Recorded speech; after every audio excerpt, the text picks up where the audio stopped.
할렐루야. 오늘 따뜻한 동행 3부에 오신 여러분들 주의 이름으로 환영하고 축복합니다. 귀한 연주와 또 간정으로 섬겨주신 우리 두 분 너무 좋았죠? 우리 한번 축복과 감사의 박수 한번 할까요? 고맙습니다. 네, 오늘 정말 귀한 날인데 우리 한번 서로 바라보시면 이렇게 한번 인사했으면 좋겠습니다. 아유, 정말 귀한 분이 오셨네요. 한번 인사합시다.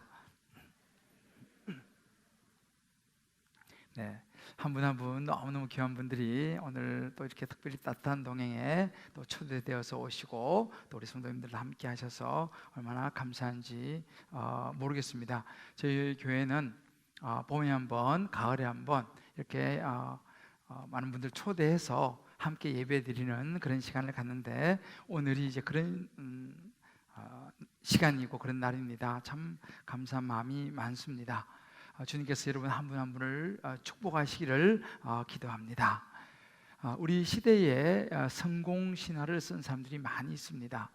오늘 제가 한 두 분 정도만 소개하려고 하는데 그 첫 번째 사람은 전기차 제조업체인 그 테슬라라고 하는 그 기업을 비롯해서 많은 사업의 최고 경영자인 일론 머스크라는 사람입니다. 여기 나오는 분이죠.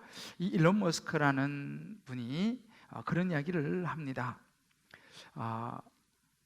우리가 주말에 모든 친구들을 다 만날 수 없듯이 우리가 가진 돈, 시간, 에너지가 한정되어 있다. 그러므로 선택해야 된다 라고 합니다.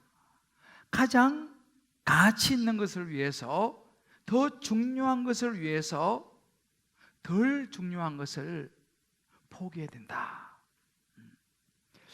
라고 말하면서 이분이 얘기한 것이 뭐냐면 자기의 성공 비결은 선택이었다라고 이야기를 합니다. 또 한 사람은 유명한 아마존 창업자인 제프 베조스라는 사람입니다. 이 사람 역시 유명한 사람이죠. 이 사람이 아마존을 창업하기 전에 어떤 생각을 하냐면 후회 최소화 프레임워크라고 하는 이 생각을 해냅니다.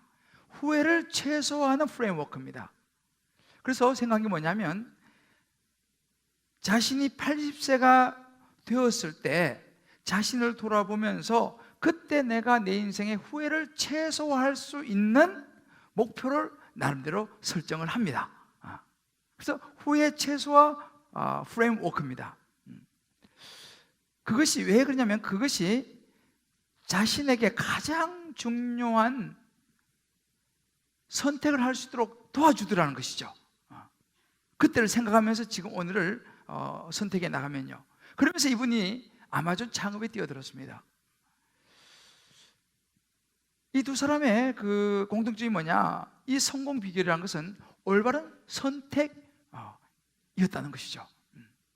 여러분, 올바른 선택은 굉장히 중요합니다. 제가 그 영국에 살 때 한 번은 프랑스 파리를 방문한 적이 있습니다. 파리에 뭐 유명한 그런 그 명소들이 많이 있지 않습니까? 그 중에 루브르 박물관을 간 적이 있습니다. 그런데 이 루브르 박물관 앞에 갔을 때 같이 갔던 일행 중에 이제 한 목사님이 갑자기 이렇게 말씀하시는 거예요. 우리 일행 이제 같이 간 분들에게 이거 들어가 봐야 별거 없어. 뭐 그림 몇 점 있는 거 그냥 입장료 비싸기만 하지. 뭐 별거 없다고 이렇게 말씀을 갑자기 하시는 거예요. 그 이야기를 들으니까 순간 분위기가 갑자기 돈 생각이 나면서 그래 뭐 그 별거 없지 뭐 봐야 그게 그거지 하는 쪽으로 분위기가 흘렀어요. 그래가지고 분위기가 그냥 들어가지 말고 여기서 그냥 사진 한 방 찍고 갑시다. 그래서 거기서 같이 사진 한 방 찍고 안 들어가고 다른 데로 이동을 해버렸어요. 나중에 생각해 보니까 그까지 날아간 비행기 값이 얼만데 그거 생각 못하고 그 짧은 순간에 그 분위기 입사가지고 입장료가 비싸다고 안 들어간 거예요. 두고두고 후회가 되었습니다. 잘못된 선택이었죠. 여러분, 이게 인생이에요. 분위기에 이렇게 휩쓸릴 수 있습니다. 내 의도와는 달리. 여러분, 아마 이 운전을 하시는 분이나 또 이제 어떤 여행을 하시는 분들은 낯선 지역을 우리가 이제 가면요, 때로 우리가 이제 갈림길을 만납니다. 뭐 교차로도 만나고. 그러면 이제 거기서 어느 길로 갈 것인가를 결정을 해야 됩니다. 왜냐하면 우리가 뭐 정확한 목적지를 잘 알지 못하기 때문에, 특히 내비가 잘 안 된다든지 이런 지역에서는 이제 갈림길이 나타나면 선택을 해야 되는 거예요. 아마 여러분도 한 번쯤 그런 경험을 해보신 때가 있으리라 생각합니다. 이때 우리가 잘못된 선택을 하게 되면요, 이게 낭패를 보는 거예요. 시간도 손해보고 또 돈도 손해보고. 이것이 사실 좀 우리의 인생 아닌가. 여러분, 오늘 이 자리도요, 여러분들이 선택해서 오셨습니다. 이런저런 일이 많이 오늘 뭐 바쁘지 않습니까? 근데 우리 대표님이 한번 가자고 해가지고 뭐 오신 분도 계실 것이고, 하여튼 이렇게 저렇게 또 지인들이 꼭 한번 가자 그래서 하여튼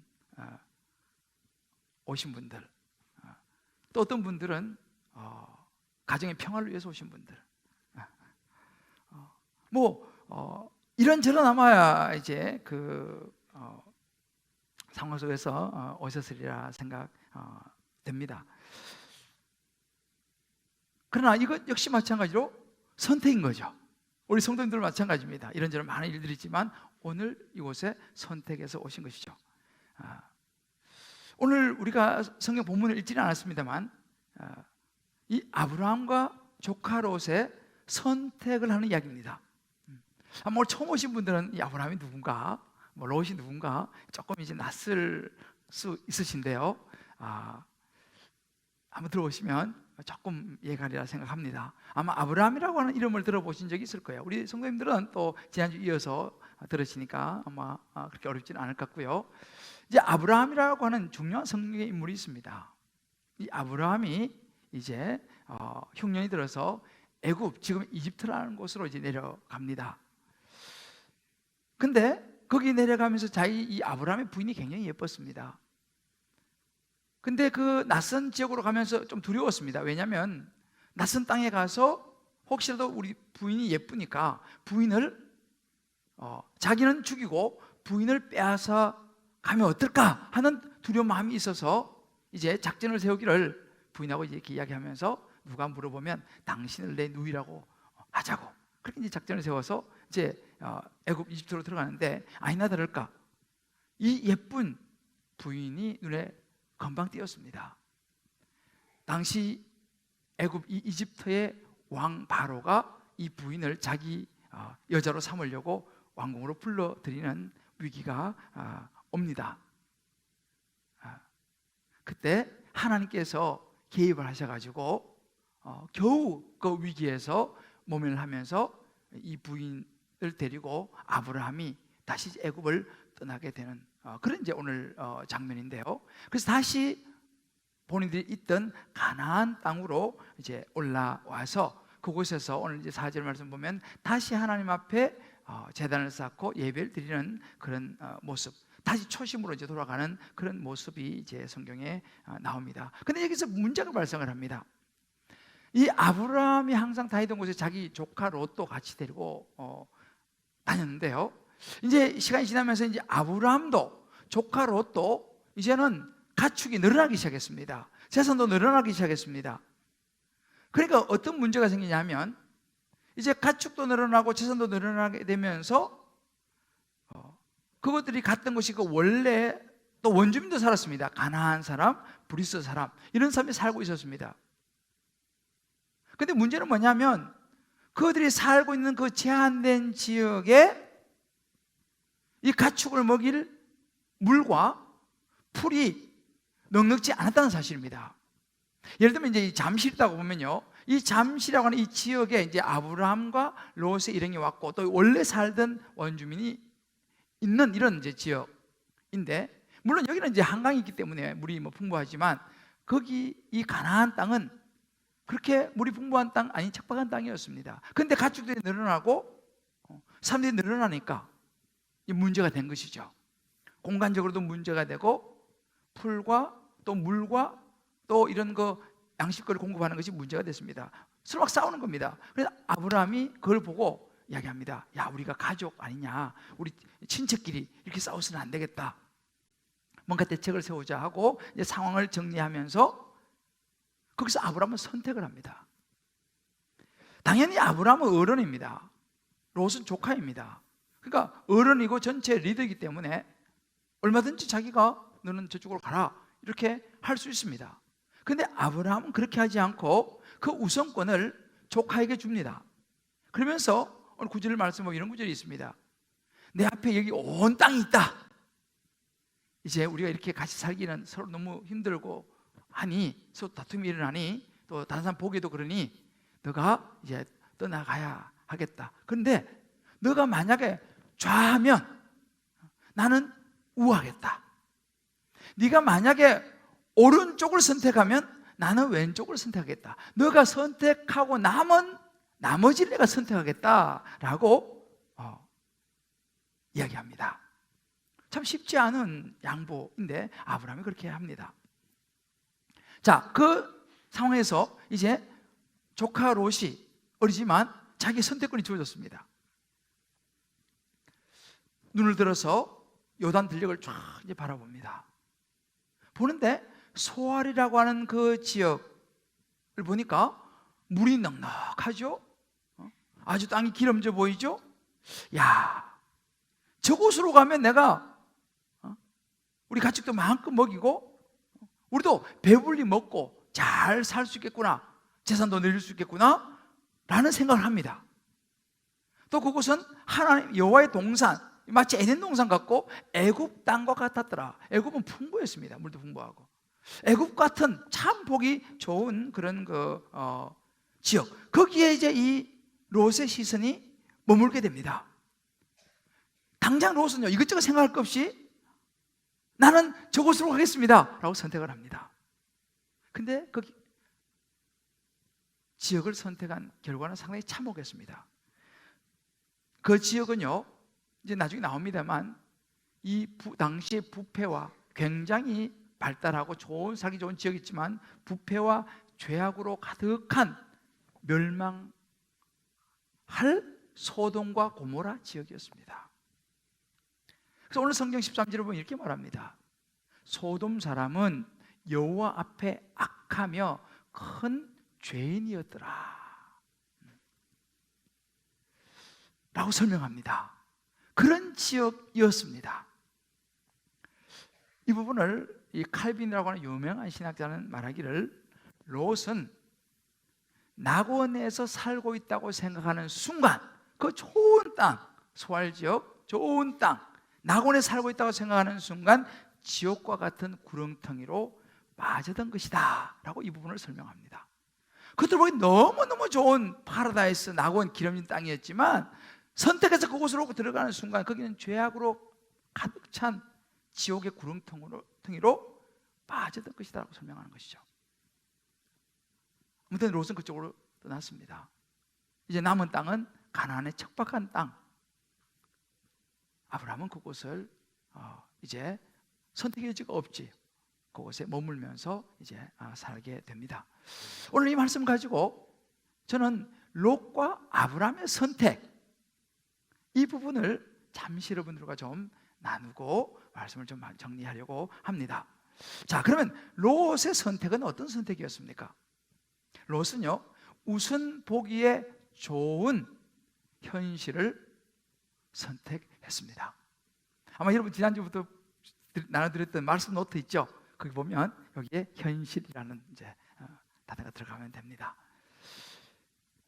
일단 롯이 선택한 것은 자기 눈에 좋아 보이는 것, 자기의 생각을 따라서 그 소돔과 고모라라고 하는 아주 매력적인 동네, 아주 풍부한 동네, 세상적인 매력과 욕망을 따라 살아가는 가치관을 가졌던 것이죠. 그 가치관에 따라 우리로 말하면 세상의 풍요로운 만족과 매력적인 땅을 선택한 합니다. 굉장히 합리적이고 지혜로운 선택처럼 보였습니다. 근데 그가 선택한 이 소돔과 고모라는 창세기 19장 24절에 보면 이런 구절이 있습니다. 여호와께서 하늘 곧 여호와께로부터 유황과 불을 소돔과 고모라에 비같이 내렸다 그랬습니다. 이 소돔과 고모라는요, 얼마나 죄악이 만연하고 부패하고 정말 그런 많은 악들이 가득했는지 하나님이 이제는 내가 이 땅을 멸해야겠다라고 결정하신 장소였습니다. 그래서 유황과 불이 비처럼 내려서 결국은 소돔과 고모라는 멸망하게 됩니다. 이건 역사적으로 아마 이제 여러분들 아마 들어보셨을 것이라 생각합니다. 그런데 그 일이 일어나기 직전에 하나님이 은혜 베푸셔서 롯과 그의 가족들을 그곳에서 피신시킵니다. 그래서 롯과 부인 두 딸과 사위에게 이야기하는데 두 사위는요 거절합니다. 같이 나가자 그러니까 이건 큰 하나님의 진노가 임하니까 나갑시다. 근데 두 사위는 거절합니다. 우리 여기 좋은데 무슨 소리 하고 있어요? 두 사위는 안 따라 나섰습니다. 롯과 아내와 두 딸만 겨우 몸만 빠져나오게 됩니다. 막 빠져나와서 어느 정도 길을 갔을 때 하늘에서 유황과 불이 내리는데 절대 뒤를 돌아보지 말라고 했음에도 불구하고 롯의 아내는 미련이 남는 거예요. 두고 온 재산과 가축과 그 이루고 있던 모든 것을 너무 아깝지 않습니까? 그래서 미련이 남아서 돌아보다가 그만 소금기둥이 되고 맙니다. 이 소금기둥에 된 이 롯의 아내 이야기는 또 아마 교회 안 다니신 분들도 아마 많이 좀 들어보셨으리라 생각합니다. 실제로 지금도 그 지역에 가면 이제 그 소금기둥들이 많이 있습니다. 결국은 뭐냐? 롯의 선택은요, 그의 인생의 모든 것을 잃어버린 선택이었습니다. 보기엔 너무너무 좋은 현실적인 선택이었지만 모든 걸 잃어버린 것입니다. 한 여자 성도님의 간증이 있습니다. 이 여자 성도님은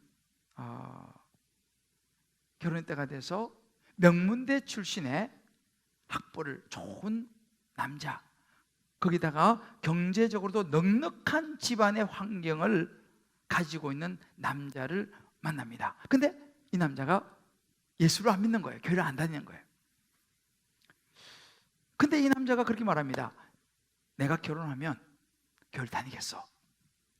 그렇게까지 또 약속까지 해주니 더 이상 고민할 게 없었습니다. 모든 조건이 완벽한 남자였기 때문에 서슴없이 결혼을 했습니다. 결혼하자마자 이 남편이 시댁의 돈과 또 자기도 다 좀 모아놨던 자기 돈과 지인의 돈까지 끌어와서 투자 받아서 그 돈을 다 모아가지고 벤처 기업에 투자를 했습니다. 그리고 하루아침에 이제 건축회사의 대표이사가 됩니다. 근데 채 1년이 못 돼서 30억이라고 하는 돈을 날려버리고 돈 한 푼 써보지 못하고 하루아침에 신용불량자가 되어버리고 맙니다. 이 여자 성도는 행복을 꿈꿨습니다. 이 남자와 결혼하면 학벌도 좋죠, 경제적으로 넉넉하죠. 야, 내가 행복할 수 있을 거야. 교회도 간다고 약속을 했지만 교회를 안 가죠, 당연히. 그래서 정말 너무 행복한 결혼생활을 꿈꾸고 자녀 낳고 살고 이런 것을 꿈꿨는데 이 하루아침에 1년도 못 돼가지고 엄청난 경제적인 고난이 부르닥치면서 이 남편은 술 생각보다는 그렇게 편하게 살아왔기 때문에 그 견디지를 못하고 날마다 술 먹고 음주 가무에 모든 시간을 던집니다. 물론 자기도 괴로우니까 그렇겠죠. 그러니까 이 여자는 결혼 생활이 말 그대로 죽을 것 같은 거예요. 죽지 못해서 사는 거예요. 정말 너무 행복한 꿈을 꾸고 결혼을 했는데 말이죠. 정말 죽고 싶은 생각이 얼마나 많이 들었음에도 불구하고 어떡합니까? 그러다가 자기가 다녔던 교회를 생각합니다. 다시 교회를 찾아갑니다. 찾아가서 예배를 드리고 다시 하나님 말씀을 붙잡게 되면서 무엇을 깨닫냐면, 정말 원수 같은 남편, 저 남편을 내가 안 만났으면 이렇게 내 인생이 망가지지 않을 텐데 라고 막 하루도 12번 더 분노가 올라오고 죽을 것 같은 그 마음인데, 교회 가서 말씀 듣고 예배를 드리다 보니까 뭐가 깨달아지냐면, 물론 남편이 잘못한 것이지만 사실은 가만히 생각해 보니까 그런 남편을 선택한 것은 자신이었더라는 거죠. 자신이 선택한 거죠. 이게 남편의 잘못이라기보다는 내가 이 길을 선택했구나, 이걸 생각하게 되고 깨닫게 되고 인정하게 됩니다. 그러면서 뭘 깨닫냐면요, 내가 사실은 이 남편이 이렇게 정말 나를 힘든 환경으로 몰아가지 않았으면 내가 교회 안 왔을 것이고, 교회 안 왔으면 하나님 못 만났을 것이고, 예수 안 믿었을 것이고, 그럼 나는 구원받지 못했을 것인데, 지옥 갈 것인데, 남편 때문에 자기가 다시 교회 오고 예수 믿게 된 것이 생각이 나기 시작했습니다. 그러니까 그게 감사한 거예요. 그래서 이분이 그걸 깨달으면서 뭘 적용했냐면요, 결혼한 지 20년이 다 된 지금까지 남편은 신용불량자 살고 있습니다. 지금까지 신앙불량자 살고 있는 그 남편을 매일 한 번씩 안아주겠다는 적용을 하게 돼요. 왜요? 기가 막힌 상황이 됐지만 그 남편 때문에 자기가 구원을 받았잖아요. 그 여자 성도의 롯의 선택이었습니다. 그러나 물론 지금은 말씀에서 그걸 깨닫고 예수님을 만남으로 회복되고 가는 은혜의 모습이죠. 우리 한번 이 부분을 각자가 우리 한번 생각하고 적용해 볼 필요가 있습니다. 우리 각자는 뭐 가정, 또 자녀 양육, 뭐 직장, 사업, 뭐 결혼 혹은 취업, 진로, 뭐 진학, 여러 인생의 많은 일들을 결정할 때마다 내가 주님께 묻고 믿음의 눈으로 분별하면서 선택을 하는가, 아니면 학벌과 외모와 재산과 그야말로 눈에 보이는 현실적인 것들이 내 삶의 선택의 기준이 되고 있는가라는 것입니다. 한번 여러분 다락방에서 혹은 각자 한번 조용히 한번 돌아가셔서 생각해 보시길 바라요. 두 번째 선택은 아브라함의 선택입니다. 아브라함은요, 보이지 않는 믿음을 선택했습니다. 아브라함의 선택은 사실 어쩌면 굉장히 어리석은 선택이었습니다. 양보할 게 따로 있지, 그렇잖아요? 내가 먼저 살고 뭐 조카를 뭐 어떻게 하든지 해야 되는데, 아브라함은 어찌 보면 굉장히 어리석은 미련한 선택을 하는 것처럼 보였습니다. 그러나 아브라함은 말씀에 근거한 선택이었고, 그야말로 천국, 영원한 천국을 사모하며 살아가는 사람의 가치관을 아브라함이 가졌다는 사실이죠. 어떤 결론이 됐냐면, 아브라함은 물론 그 땅에 척박했지만 이제 앞으로 그 땅에서 하나님께서 그에게 자손을 주십니다. 자녀가 없었어요, 오랜 세월 동안. 그러나 그 땅에서 자녀를 주시고 자녀를 낳고 많은 자손들이 이 사람 중에 나옵니다만 퍼지면서 믿음의 조상이 되는 축복을 받게 됩니다. 영원한 것을 아브라함은 선택한 것이죠. 고린도서 5장 7절에 보면 이런 구절이 있습니다. 우리가 믿음으로 행하고 보는 것으로 행하지 아니함이로다 그랬습니다. 히브리서 11장 1절에 보면요, 믿음은 바라는 것들의 실상이고 보이지 않는 것의 증거다라고 말합니다. 여러분, 이것이 믿음입니다. 믿음이 뭐냐? 믿음은요, 보이지 않는 하나님을 생각하는 거예요. 믿음은 보이지 않는 하나님의 가치를 생각하는 것입니다. 하나님의 섭리를 생각하는 것입니다. 그래서 지금 당장은 내가 손은 보는 것 같지만, 희생하는 것 같지만 하나님을 신뢰하고 하나님을 따라가겠습니다 하나님 말씀을 따르겠습니다 라고 선택하고 결정하는 것, 이것이 믿음입니다. 그래서 어찌 보면 믿음의 선택은요, 당장의 이익을 생각하는 것은 아니에요. 여러분, 이 두 사람의 선택, 롯의 선택과 아브라함의 이 선택은요, 어찌 보면 저와 여러분 마음의 세계를 그대로 보여줍니다.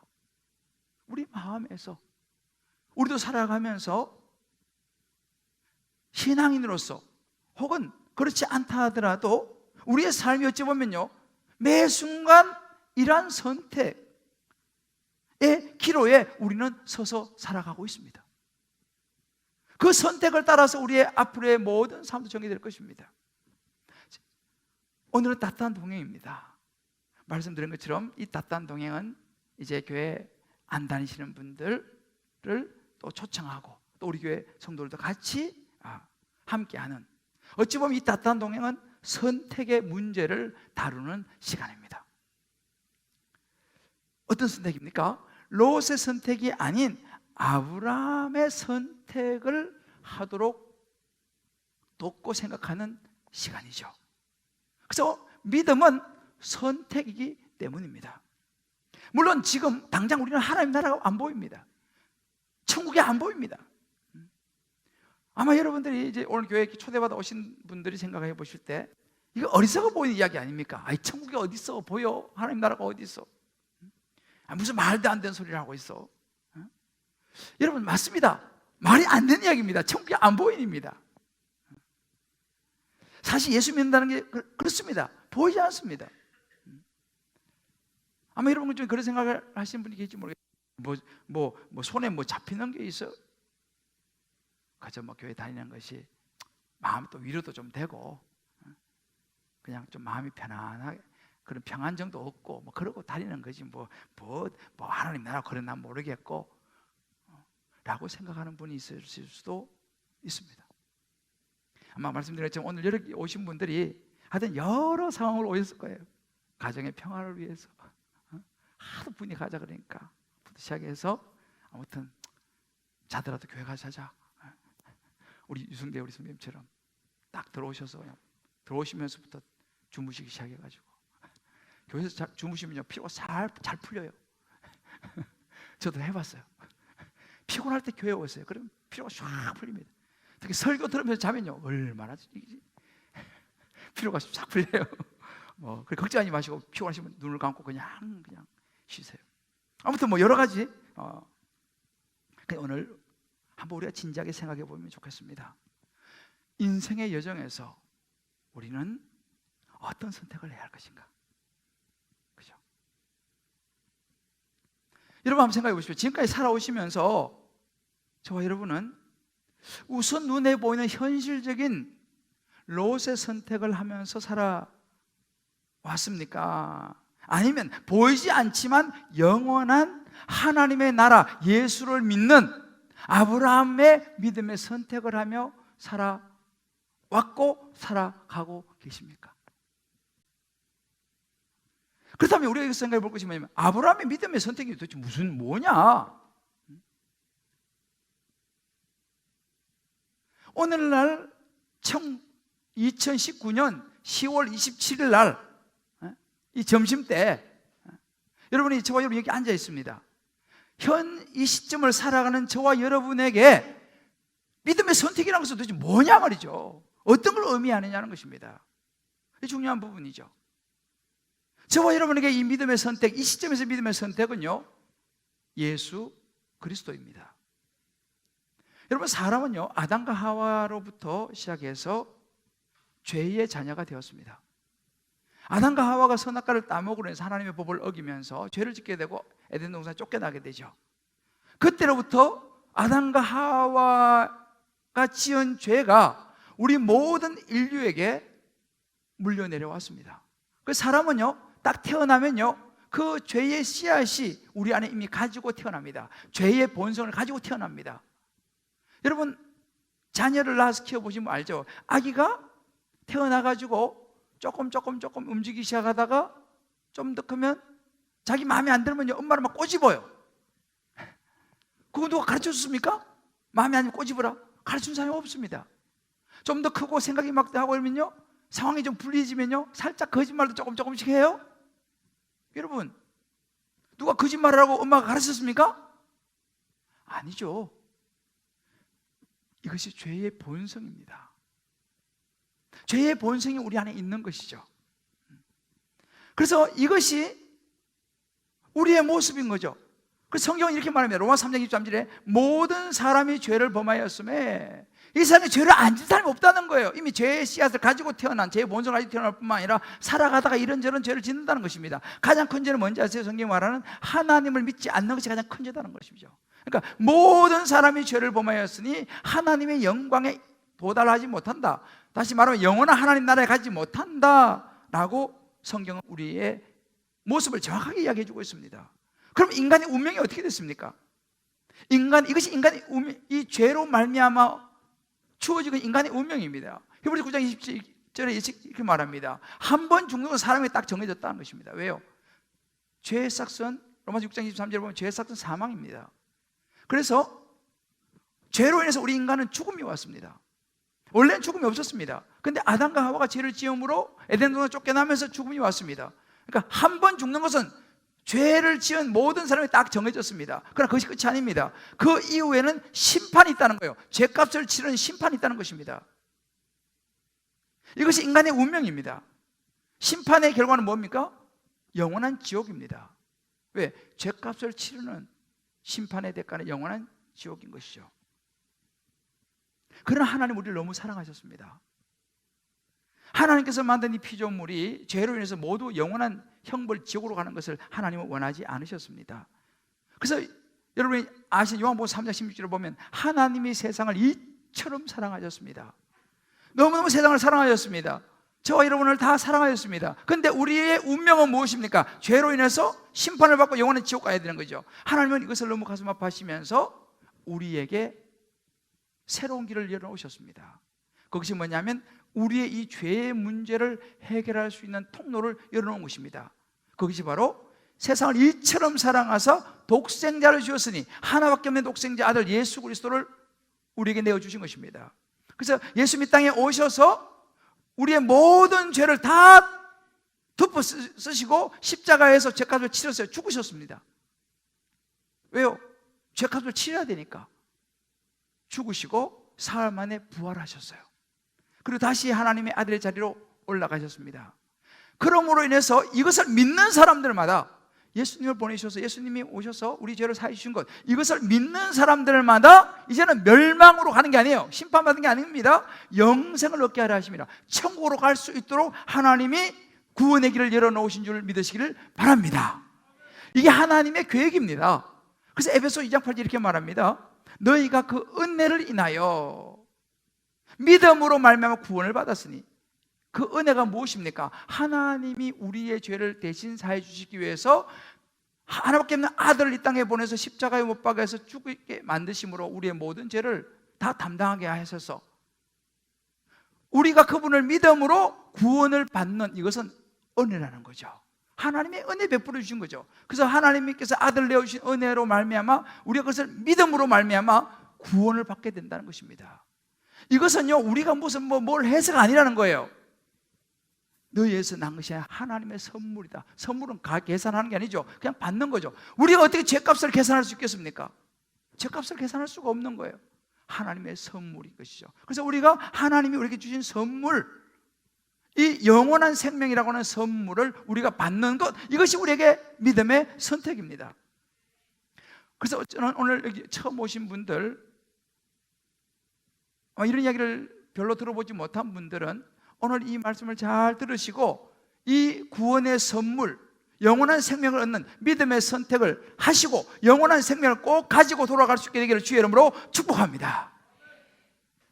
그리고 또 한 가지 우리가 기억해야 될 부분들은요, 그런 분들도 계시지만 이 자리에는 오랫동안 교회를 다니는 분도 계십니다.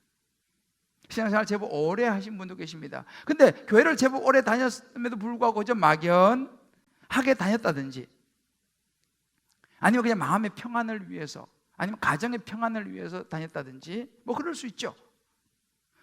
예수님이 나를 위해서 십자가에 죽으시고 부활하셨다는 이 사실은 크게 나하고 상관이 없이 지금 신앙생활을 해오고 계신 분이 있을 수도 있습니다. 그럴 수 있습니다. 그러나 그런 분이 계시다면 오늘 분명히 아셔야 될 것이 있습니다. 제가 한 우리 교회 집사님의 간증을 잠깐 소개해 드리겠습니다. 저는 화목한 가정, 하지만 예수는 믿지 않았던 부모님 밑에서 이남 이여중 막내로 태어났습니다. 아버지는 무척 건면하신 분이셨고 무뚝뚝한 분이셨습니다. 아버지는 교회는 다니지 않으셨으나 어디서 들으셨는지 교회 가면 좋은 이야기를 해주신다며 초등학교 2학년이었던 저와 누나를 교회로 데려다 주셨습니다. 그렇게 교회를 다니기 시작하여 중등부, 고등부 수련회를 거치며 성령의 뜨거움도 경험하며 교회 활동에도 열심히 참여하고 청년 시절을 보내며 지금까지 교회 신앙생활을 이어왔습니다. 그래서 이제 이분이 그러다가 여러 가지 상황으로 해서 이제 저희 교회를 이제 오시게 된 거예요. 그리고 우리 교회 오시기 전에 이분이 그 이전에 있던 교회 안수 집사님이셨습니다.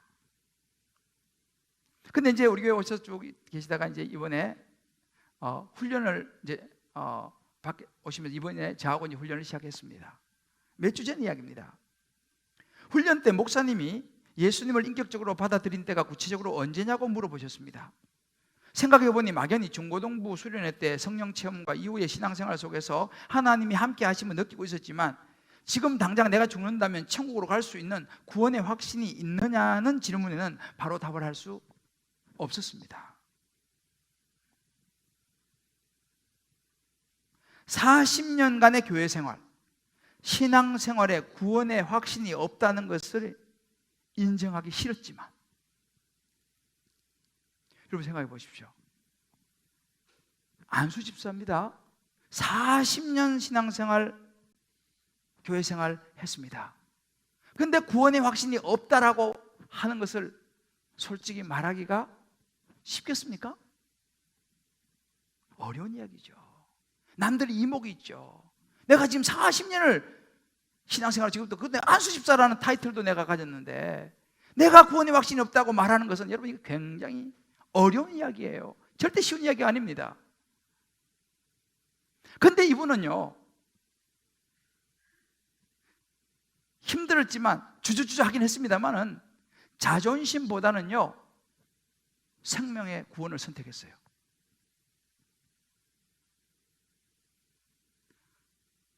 그리고 솔직하게 인정을 했습니다. 그렇잖아요. 40년간의 교회생활, 신앙생활에 구원의 확신이 없다는 것을 인정하기 싫었지만 가장 중요한 것을 그동안 잊고 있었다는 생각이 머릿속을 강하게 때려왔습니다. 그리고 인정했습니다. 제가 구원의 확신이 없습니다.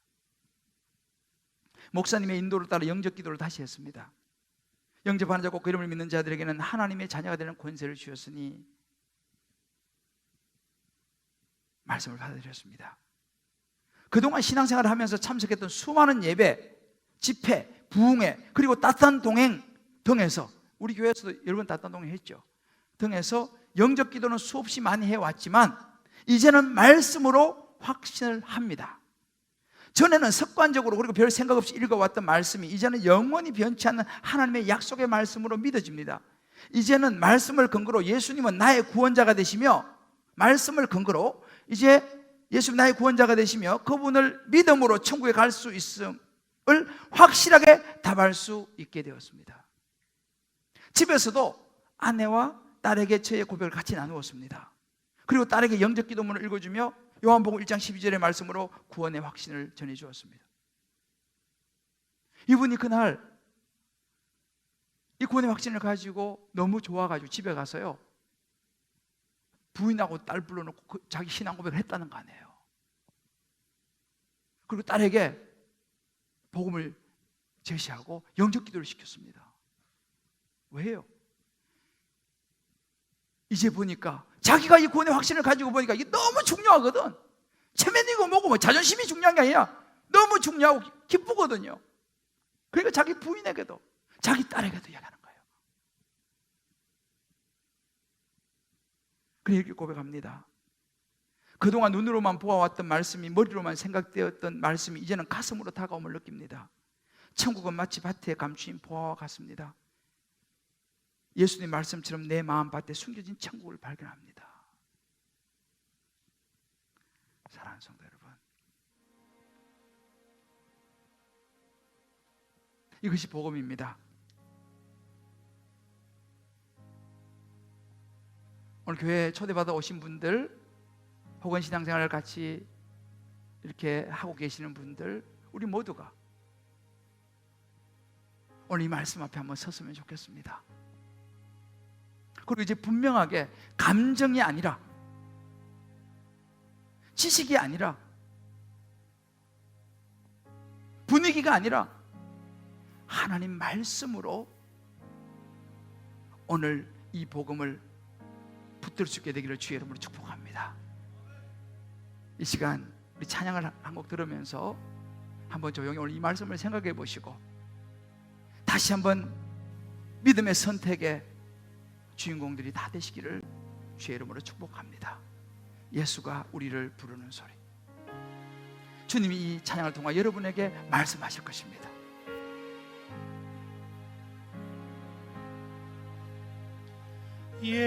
예수가 우리를 부르는 소리, 금성 부드러워 문 앞에 나와서 사면을 보면 우리를 기다리네. 주님 말씀하십니다. 오라, 오라, 오라, 방황치 말고 오라, 방황치 말고 오라. 죄 있는 자들아 이리로 오라. 주 예수 앞에 오라. 2절은 작은 소리 한번 같이 부르겠습니다. 간절히 오라고 부르실 때에, 간절히 오라고 부르실 때에 우리는 지체할 수 없습니다. 우리는 지체하랴. 주님의 은혜를, 주님의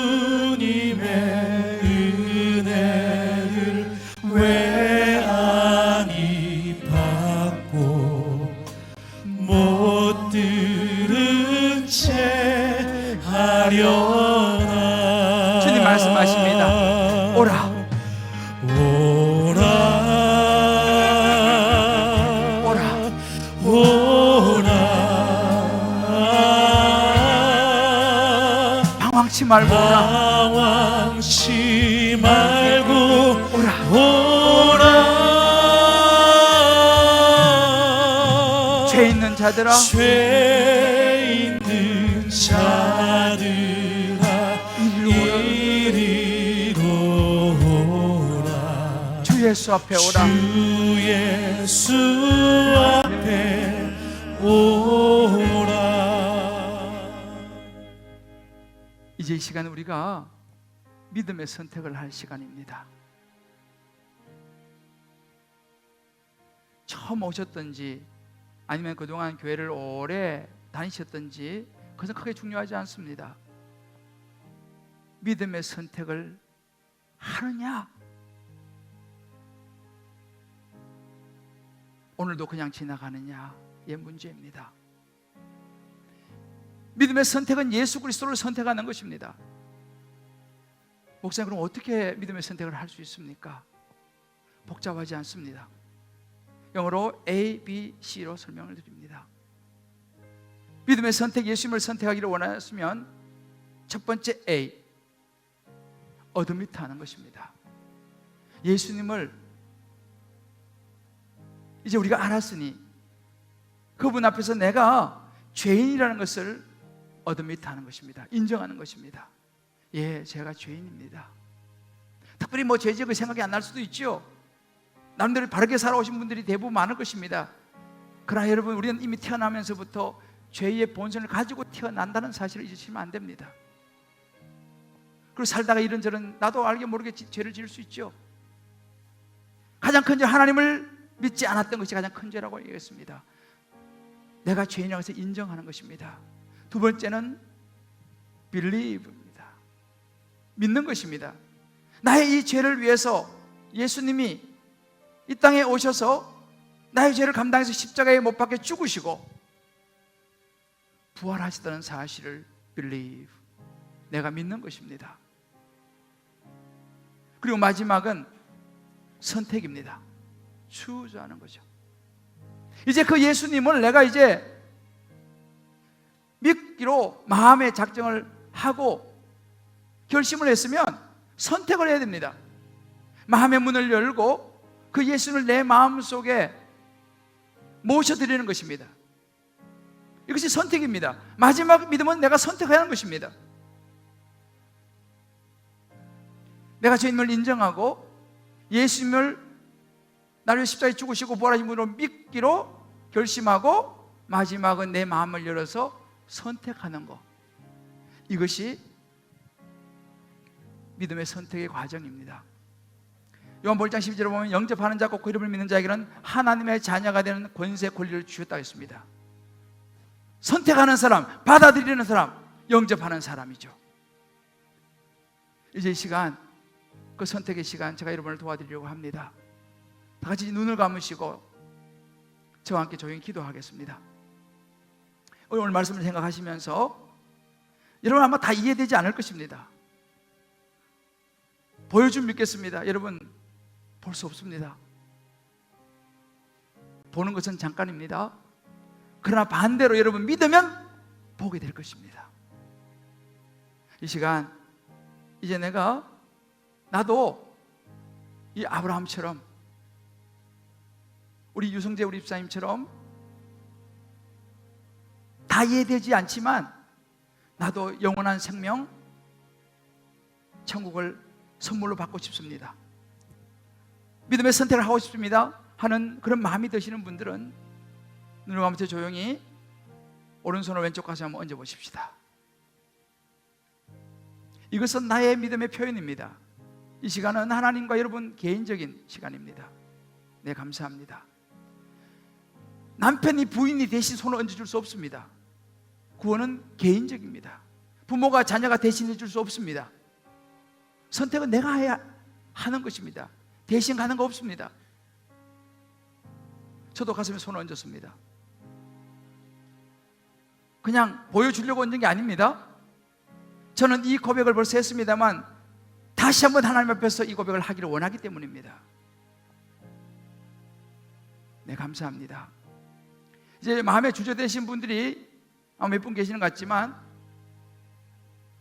하나님 앞에서 믿음의 선택을 하시길 바랍니다. 이제 가슴에 손을 얹으신 분들은 눈을 감은 채 조용히 저를 따라서 한번 기도해 주시면 되겠습니다. 이 기도를 통해서 여러분의 믿음의 선택을 하시는 시간이요 통로가 됩니다. 지금이라도 가슴에 손을 얹고 싶은 분은 조용히 얹으시면 됩니다. 하나님 앞에서. 자, 눈을 감은 채로 저를 따라 진심으로 작은 소리로 기도해 주시면 좋겠습니다. 주 예수님, 저는 죄인입니다. 저는 죄인입니다. 구원이 필요한 죄인입니다.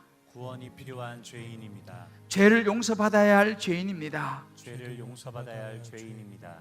지금 이 시간 제 마음의 문을 열고 마음의 문을 열고 나의 죄를 위해서 십자가에 죽으시고 부활하신 예수님을 믿기로 작정합니다.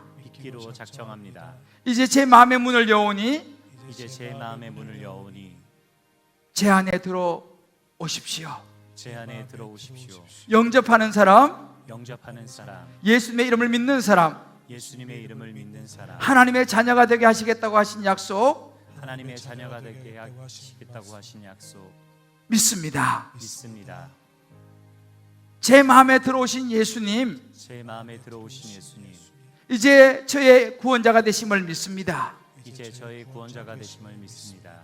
이제부터 앞으로 나의 모든 생애 동안 이제부터 앞으로 나의 모든 생애 동안 예수님을 구원자로 붙잡고 예수님을 구원자로 붙잡고 살아가겠습니다. 살아가겠습니다. 신앙생활하며 가겠습니다. 신앙생활하며 가겠습니다. 저를 구원해 주신 예수님 저를 구원해 주신 예수님 감사합니다. 감사합니다. 예수님의 이름으로 기도합니다. 예수님의 이름으로 기도합니다. 아멘.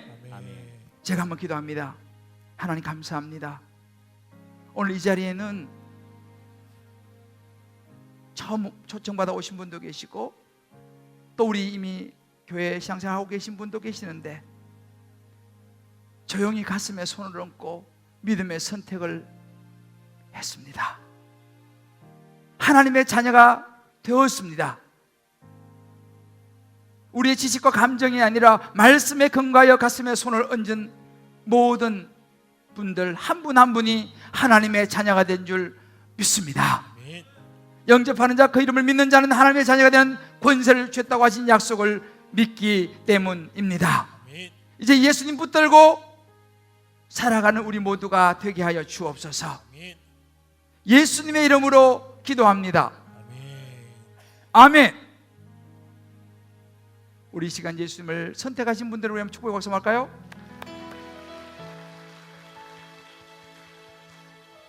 우리 한번 이 시간 여러분은 아시고 하나님은 아십니다. 우리 서로 향해서 너는 시냇가에 심은 나무라. 오늘 예수님을 선택하신 분들을 축복하면서 우리 찬양 한번 부르겠습니다. 너는 시냇가에 심은 나무라. 서로 바라보시면서 너는 시냇가에 심은 나무라. 심은 나무라. 하나님의 사랑 안에 우리 잠옷실도 하나님의 사랑 안에 믿음 뿌리 내리고 믿음 뿌리 내리고 하나님의 뜻대로 주의 뜻대로 주의 뜻대로 항상 살아가십시오. 항상 사세요. 주의 시절을 쫓아 주의 시절을 쫓아 구원 열매 맺으면 구원 열매 맺으며 그렇습니다.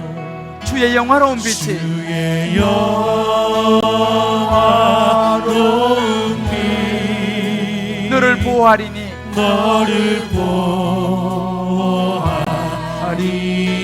보호하리니 이제 하나님의 뜻대로 주의 뜻대로 주의 뜻대로 항상 살아가시길 바랍니다. 항상 사세요.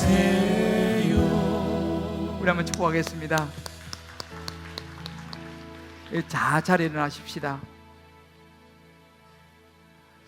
우리 한번 서로 이렇게 축복했으면 좋겠습니다.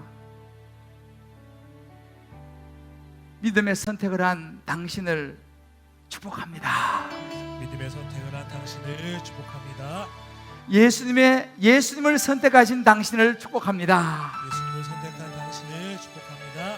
할렐루야. 네.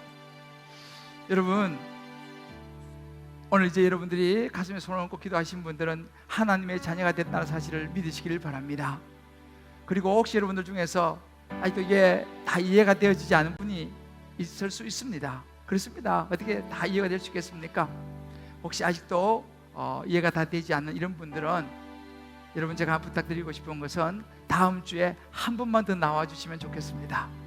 다음 주에도 제가 물론 다른 이야기를 하겠습니다만 다시 한번 다음 주에 복음을 여러분들과 나누려고 합니다. 오늘은 이해되지 않았지만 다음 주에 여러분 이해되어질 수도 있습니다. 그래서 오늘 오신 분들은 다음 주에 꼭 한 번 더 나와주시기를 부탁하고 여러분 초청하신 분들과 함께 꼭 한 번 더 방문해 주시기를 부탁을 드리겠습니다. 그리고 오늘 오신 분들 혹시 멀리서 오신 분이 계시면 꼭 다음 주부터 가까운 교회 꼭 나가셔서 신앙생활을 꼭 하시길 바랍니다. 신앙생활을 꼭 해서 이 믿음을 지켜나가시길 바라요. 그리고 오늘 이제 오신 우리 성도님들은요, 여러분 주변에 사랑하는 분들 있잖아요. 가족도 좋고 아직 예수를 모르는 분들 꼭 여러분 초청하시기 바랍니다. 왜냐하면 최고의 선물이기 때문에 그래요. 영혼의 생명이 제일 선물이잖아요. 그래서 오늘은 한 번밖에 남았습니다. 2시 예배 한 번 남았는데 오늘 2시 예배도 좋고 다음 주에 4번의 예배가 있습니다. 5번 예배가 남았는데요, 여러분들 하여튼 주변에 뭐 친구든지 누구든지 꼭 이 복음을 들어야 될 사람이 있지 않습니까? 꼭 한 명이라도 초청하셔서 그분들에게도 영원한 생명을 나눠드릴 수 있게 되기를 하나님의 이름으로 축복합니다. 할렐루야. 예수님이 여러분을 사랑하십니다. 예수 사랑하심 우리 찬송하고 제가 축도하겠습니다. 우리 자모실도 너무 예배 잘 드리고 감사합니다. 예수 사랑하심은.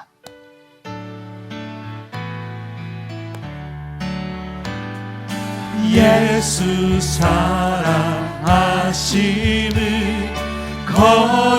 거룩하신 말일세 우리들은 약하나 예수님의 권세 예수 권세 많도다. 주님이 우리를 사랑하십니다. 날 사랑하신 날 사랑하신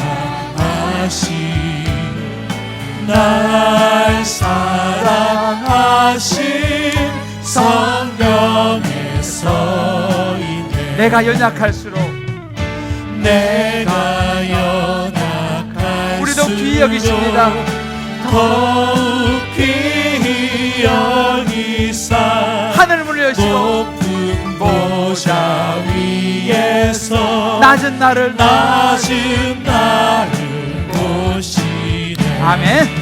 날 사랑하신 날 사랑하신 날 사랑하신 성경에 써있네. 세상 사는 동안 세상 사는 동안에 나와 함께 하시고 세상 떠나가는 날 천국 가게 하소서. 아멘. 날 사랑하신 날 사랑하신 우리를 사랑하십니다. 날 사랑하신 성경에 써 우리 서로 향해서 널 사랑하신 서로 향해서 널 사랑하신 널 사랑하신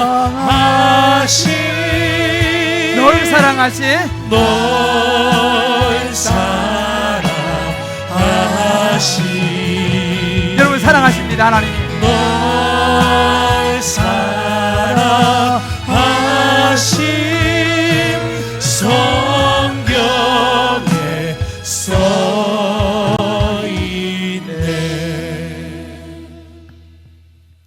이제는 우리의 죄를 위해서 십자가에 죽으시고 부활하셔 우리를 구원하신 예수님의 은혜와 우리를 너무 사랑하셔서 하나밖에 없는 아들 예수님을 이 땅에 보내셔서 우리를 구원하신 하나님의 놀라운 사랑하심과 오늘 이 말씀을 듣고 깨닫게 하시고 우리 마음을 열게 해주셔서 예수님을 마음속에 모셔드리게 도우시는 우리 성령님의 역사하심이 오늘 가슴에 손을 얹고 또 마음에 손을 얹고 기도하신 모든 성도님들, 또 오늘 처음 초대받아 오신 우리의 분들 한 분 한 분 머리 위에 저들의 사랑하는 자녀들과 또 사랑하는 가족들, 또 모든 삶의 여정, 기도 제목 가정과 직장과 사업과 건강과 모든 삶의 여정 위에 또 주님 앞에 올려드리는 11조 감사 성교 구제 소원 이 모종의 특별한 예물과 오병이여 주님 앞에 올려드리는 아름다운 비전 헌금